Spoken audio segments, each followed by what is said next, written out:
Hello, everyone, and welcome back to Your Finance TV. What a week we've had for markets. We thought last week was big. How's this week been? And we've got Jay Pelosky to break it all down for you. We're talking credit, Suisse, interest rates, the whole shebang. How are you, Jay? Oh boy, Scott, happy it's Friday, buddy, and happy St. Patrick's Day, right?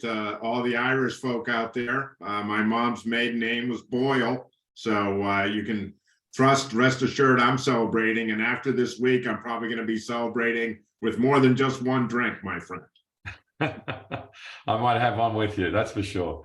Okay, before we jump into today's show, don't forget to click on that subscribe and like button below. It all helps and also keeps you aware of everything that's happening with Your Finance TV. Some great people we have speaking to you, like Jay. So Jay, your musings, which are always a great read every single week. This week you got me stumped. March in like a lion, out like a lamb. Now, I don't think that's anything song related or anything like that. Tell me about it. Yeah, no, it goes deeper than that. I'm kind of surprised as an Aussie you don't know this saying, because it's a pretty well-known proverb in the U.S. and particularly, I guess, in the Northeast. March in like a lion, out like a lamb, and then April showers bring May flowers. That's the whole thing together. I just took the beginning of it because it certainly in New York this week, the weather's been all over the place, right? It's the upper 50s today. It was the low 30s yesterday morning when I went to work. I biked to work on Wednesday morning in a snow flurries and pelting snow. So it's that time of year, and it felt to me like the same action is happening in the markets. So I tied the two together and did a little research, and actually the proverb stems way back to astronomy and the idea that Leo, the lion constellation, rises in the east early in the month of March. And then Aries, the lamb constellation, sets in the west late in the month. So it stems from that. And then it was kind of brought in and tied into the weather, and I guess probably to agriculture back in the 1700s. The first printed reference of this phrase goes back to 1732. So almost 300 years ago. And I really like, cliches and sayings that stand the test of time, much as we hope our portfolios will stand the test of the last couple of weeks. Well, listen, last couple of weeks, it really does feel like it's been a long time these last couple of weeks. But have been. Yeah, you had the pleasure of being on Bloomberg TV yesterday, and listen, Credit Suisse has been a very hot topic this week. It's been a hot topic for a long time, actually, Credit Suisse. So what did you talk about on the show, and what did you learn from, I think you're on for about 45 minutes, which is a long time to be on TV. Yeah, no, it was great. Bloomberg, I'm a fairly regular participant, particularly on their show, The Open with John Farrow, who I like a lot. And so yesterday was Credit Suisse and ECB, right?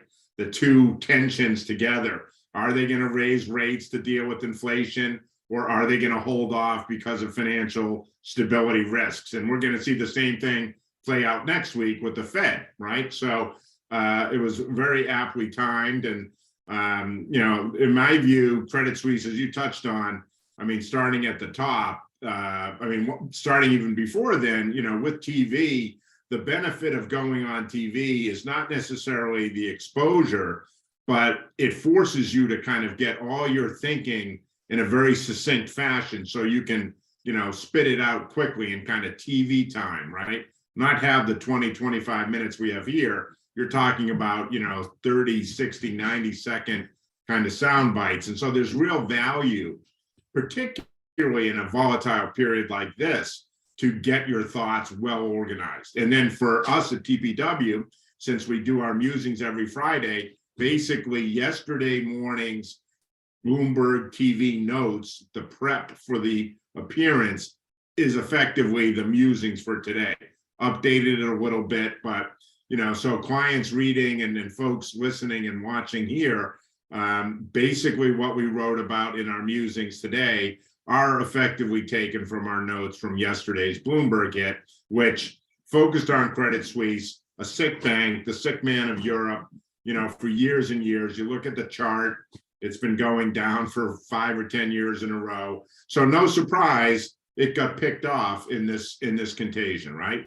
And so it's super cheap. It's very oversold. The RSI is 17. Credit default swaps are 3 times wider than they were in the great financial crisis, to tell you how the market is viewing Credit Suisse. And it was already under kind of reorg before the last couple of weeks even transpired. So effectively, what's happened is that the Swiss National Bank has put a blanket over the problem, in a sense that they provided liquidity and capital to Credit Suisse up to 50 billion Swiss francs, which, to put it in context, and I think particularly in these volatile periods, you need to have context, because people were throwing numbers all around. 50 billion Swiss francs equals 6% of Switzerland's GDP, so quite considerable.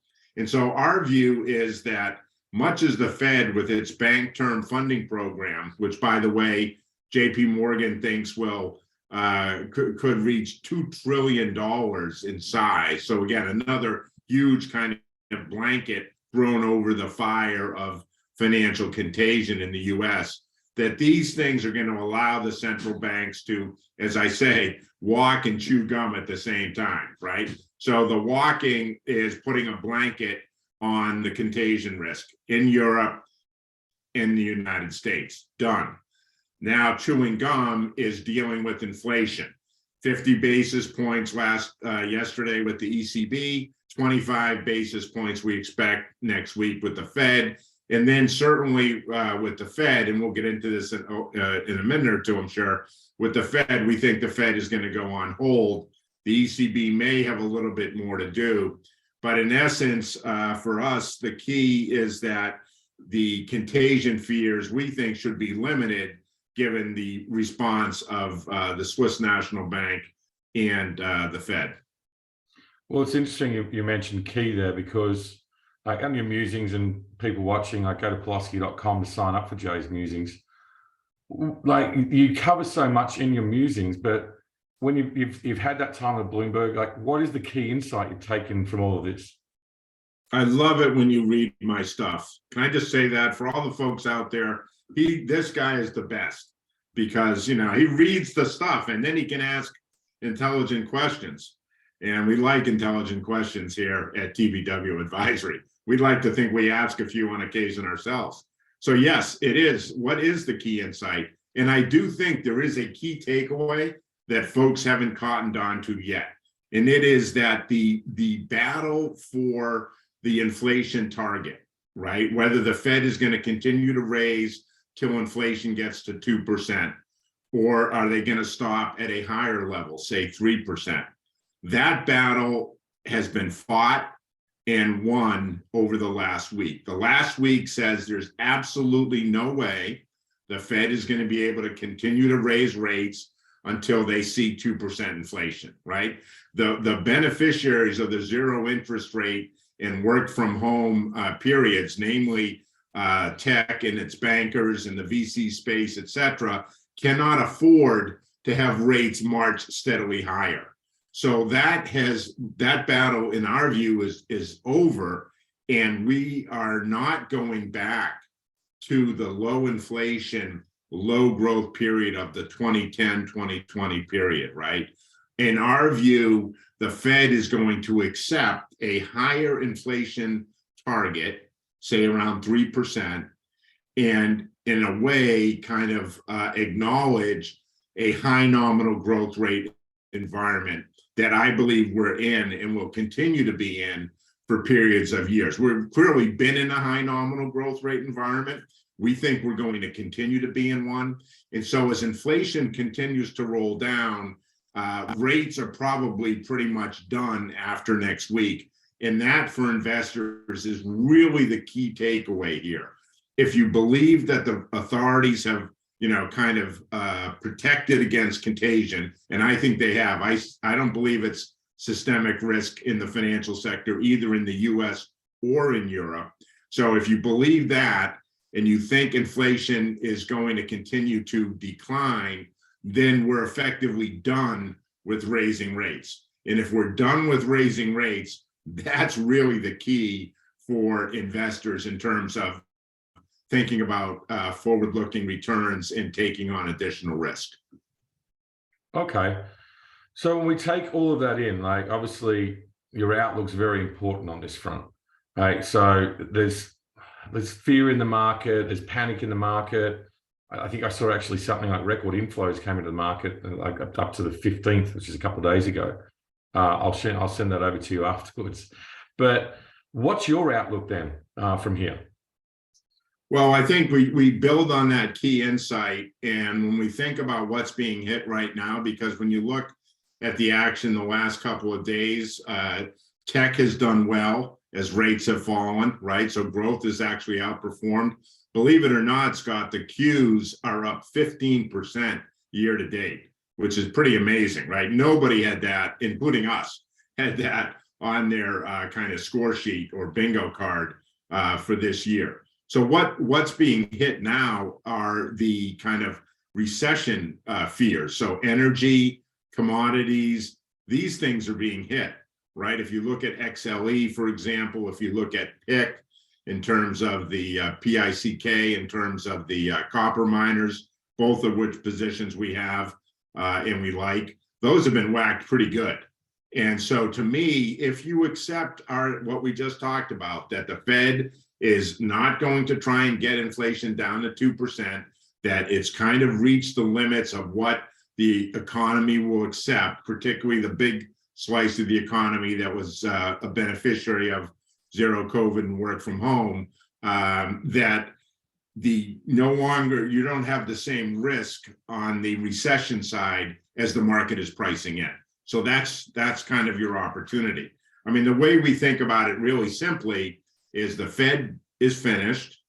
That means the dollar is finished. The dollar will continue to weaken, and a weak dollar is supportive of non-US equity and of commodities, right? So that's kind of the way we've been positioned. But I think importantly, to kind of extract from all the volatility of the last couple of weeks, the key takeaways as we focus forward, right? Because there's tons of talk about what's happened, right? That's kind of useless. We're focused, and we always try to focus at TBW Advisory on what's coming forward. We want to be looking forward. And so if we accept the idea that we're in a high nominal growth rate environment driven by a global CapEx boom to deal with the 3 C's of COVID, climate, and conflict, if we accept that the Fed through the last couple of weeks recognizes it's pretty close to being done with interest rate hikes, extrapolating through that to the dollar and suggesting that the dollar is going to continue to weaken, and recognizing that historically when the dollar weakens, the non-US equities do well and commodities do well. That's kind of how we're viewing things. And the current action in the market in just the last couple of days has moved from financial contagion, because there is kind of a recognition that the central banks are on the job, to, okay, recession, and knocking down the energy stuff, the material stuff, the commodities, et cetera. And that's where I think if you have a view that we're not going into recession, we've never been believers in the recession, not going into a bear market, right? I mean, think about the bears. If you're a bear and you look at the S&P, it's still above 3,900. It's fighting to maintain its 200-day moving average as we speak. It has not gone down. It's still up year to date after all the activity of the last few weeks. As a bear, I'd be like, oh my gosh, what is going to take this market down? Because in the interim, we've bounded the risk of like reduced lending because of small and medium-sized banks not lending. Goldman Sachs said it's worth 0.3 of a percentage point on fourth quarter GDP. I'll take that trade, right? If the trade is 0.3% of GDP in Q4 versus the Fed being done, and we don't have to worry about pushing inflation down to 2% with constantly hiking rates, that's a great trade, I believe, for risk assets over the next 6 to 12 months.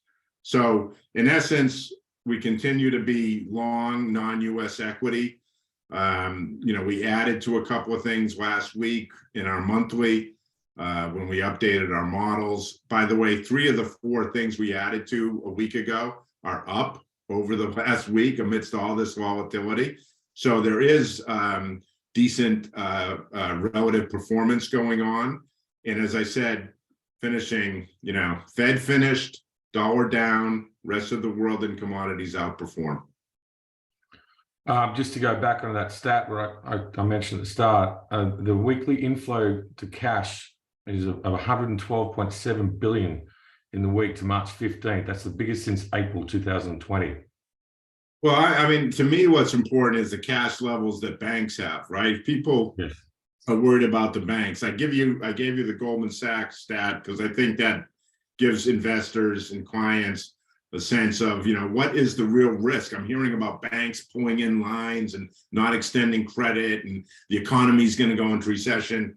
Well, guys who are pretty good at this stuff and make a living at it say it's worth 0.3% in Q4. They still expect GDP growth of 1.2% in Q4. So the timing for cash, I mean, right now, like this week, sure, cash, seems pretty good.